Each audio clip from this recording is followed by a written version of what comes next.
మొన్న రాత్రి ఫోన్ చేసిందన్న షరీఫ్. మనం ఏం మాట్లాడతాం చెప్పు, అమ్మాయి జరిగింది, అమ్మాయిలు మాట్లాడితే బాగుంటుంది అని ఉద్దేశంతో ఎత్తలే. వెనక సైడ్ మొత్తం తినేసినది, బ్యాక్ సైడ్ తినడం వలన అది దానికి వైరు తోటి గీతలు తీసుకుపోయినాయి. అది పంచనామా చేసి కానీ ఇంకా కరెక్ట్ చెప్పలేము మనం. బుల్లెట్ గాయం కూడా ఉన్నట్టు అనిపిస్తుంది సార్. బుల్లెట్ గాయం కాదు, అది వైర్ తోటి చినిగిపోయింది, అది చిరిగింది. హోల్ బుల్లెట్ హోల్ అట్లా ఉండదు. పోస్ట్ మార్టం నివేదిక వచ్చింది. యూనివర్సిటీ వాళ్ళకు మేము చాలాసార్లు హెచ్చరికలు చేసినాం, వాళ్ళు ఏమి పట్టించుకోవట్లేదు. అంటే ప్రొటెక్షన్ కావాలి, మేము కంపౌండ్ వాళ్ళు కట్టాలి లేదు అని మేము చాలా నోటీసులు ఇచ్చాము. రెగ్యులర్గా ఇన్సిడెంట్లు అవుతున్నాయి ఇక్కడ. పీసీ గారితో మా పీసీసీ గారు కూడా మీటింగ్ పెట్టి చెప్పారు.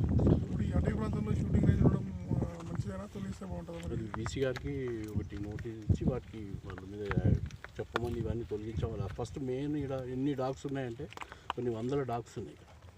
డాగ్స్ ఇక్కడ హాస్టల్స్ ఉన్నాయి కదా, వేస్టేజ్ తిని వేసేయడం వల్ల దాంతో కూడా డాగ్స్ ఎక్కువ వచ్చేసేసి అది తాగడానికి నీళ్ళకు చెరువు దగ్గరికి వెళ్ళినప్పుడు అది డాగ్స్ పక్క నుండి చూసి పట్టేస్తాయి. అదే వాళ్ళకి కొన్ని సూచనలు ఇచ్చినారు మా సార్ వాళ్ళు. ఈ ఎండాకాలంలో మీరు వాటర్ ఏమైనా పెట్టే అవకాశం ఉందా? అది యూనివర్సిటీ వాళ్ళు ఆల్రెడీ యూనివర్సిటీ వాళ్ళు తొట్లు అరేంజ్ చేశారు, కాకపోతే వాటిని మెయింటైన్ చేయట్లేదు. వాళ్ళ దాని ద్వారా వాళ్ళకి నోటీస్ కూడా ఇస్తాం. Thank you.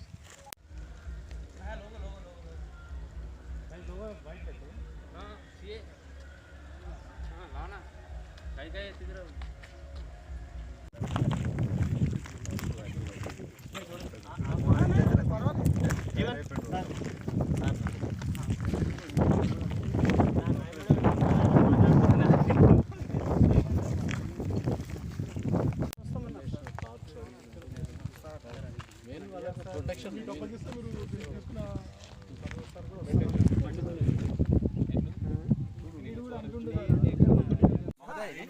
వేలుగారు మన సార్ ఆర్డర్ పెట్టమన్నారా సార్? ఒకసారి కనుక్కోండి.